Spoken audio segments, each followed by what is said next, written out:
ശബരിമലയിലെ സ്വർണ്ണപ്പാളി വിവാദത്തിൽ മുൻ ദേവസ്വം ബോർഡിന്റെ നടപടിയിൽ അടിമുടി ദുരൂഹതയുണ്ട്. ചട്ടങ്ങൾ ലംഘിച്ച് സ്വർണ്ണപ്പാളി സന്നിധാനത്ത് നിന്ന് കൊണ്ടുപോകാൻ ഉണ്ണികൃഷ്ണൻ പോറ്റിക്ക് അവസരമൊരുക്കിയത് 2019 ദേവസ്വം ബോർഡിന്റെ പ്രധാനപ്പെട്ട ഉത്തരവാണെന്നാണ് അന്വേഷണത്തിൽ നിന്ന് വ്യക്തമാകുന്നത്.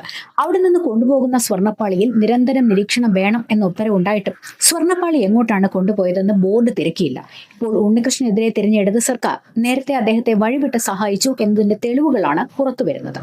ഉണ്ണികൃഷ്ണൻ പോറ്റിയെ വില്ലനും ഗൂഢാലോചനക്കാരനുമാക്കി തടിതപ്പാനാണ് ഇപ്പോൾ സർക്കാരും ദേവസ്വം ബോർഡും ശ്രമിക്കുന്നത്. എന്നാൽ ഇതേ പിണറായി സർക്കാരിന്റെ 2019 ദേവസ്വം ബോർഡിന് ഉണ്ണികൃഷ്ണൻ പോറ്റി വളരെ വേണ്ടപ്പെട്ടവനായിരുന്നു എന്ന് തെളിയിക്കുകയാണ് വിവാദത്തിന്റെ തുടക്കകാലത്തെ നടപടികൾ. 2019 ജൂലൈയിലാണ് ശബരിമലയിലെ സ്വത്ത് സന്നിധാനത്തിന് പുറത്തേക്ക് കൊണ്ടുപോകരുത് എന്ന ചട്ടം മറികടന്ന് സ്വർണ്ണപ്പാളി ഉണ്ണികൃഷ്ണൻ പോറ്റി കൊണ്ടുപോയത്. അതിന് അവസരമൊരുക്കിയതാകട്ടെ ജൂലൈ 5 എ പത്മകുമാർ നയിച്ച ദേവസ്വം ബോർഡ് ഇറക്കിയ അസാധാരണ ഉത്തരവാണ്. എന്തിനു വേണ്ടിയായിരുന്നു ചട്ടം ലംഘിച്ചുള്ള ആ ഉത്തരവ് എന്നതാണ് ഒന്നാമത്തെ ചോദ്യം.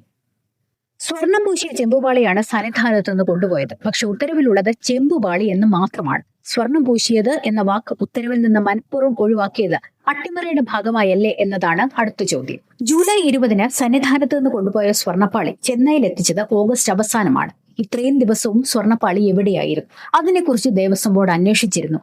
ദുരൂഹത വർദ്ധിപ്പിക്കുന്നതാണ് ഈ ചോദ്യങ്ങളെല്ലാം. ഈ നടപടികളെല്ലാം തെറ്റാണെന്ന് മുൻ തിരുവാഭരണ കമ്മീഷണർ വ്യക്തമാക്കിയിരുന്നു. എന്നാൽ അന്നത്തെ ദേവസ്വം ബോർഡോ തിരുവാഭരണ കമ്മീഷണറോ അതിന് മറുപടി പറഞ്ഞിട്ടുമില്ല. ശബരിമലയിലെ തിരുവാഭരണ രജിസ്റ്റർ ഉൾപ്പെടെയുള്ള രേഖകൾ പരിശോധിക്കാൻ ഹൈക്കോടതി ഇടക്കാല ബെഞ്ച് ഉത്തരവിട്ട് കഴിഞ്ഞു. വിരമിച്ച ഹൈക്കോടതി ജഡ്ജിയാണ് അന്വേഷണത്തിന് നിയോഗിച്ചിട്ടുള്ളത്. അന്വേഷണം പൂർത്തിയാക്കി ഹൈക്കോടതിക്ക് റിപ്പോർട്ട് സമർപ്പിക്കാനാണ് നിർദ്ദേശം. അന്വേഷണ രഹസ്യ സ്വഭാവത്തിലായിരിക്കും എന്നാണ് വരുന്ന സൂചനകൾ. എന്തായാലും ഹിന്ദു സംഘടനകൾ വർഷങ്ങളായി പറയുന്ന കാര്യങ്ങളാണ് ദേവസ്വം ബോർഡിന്റെ അനാസ്ഥയും അഴിമതിയും.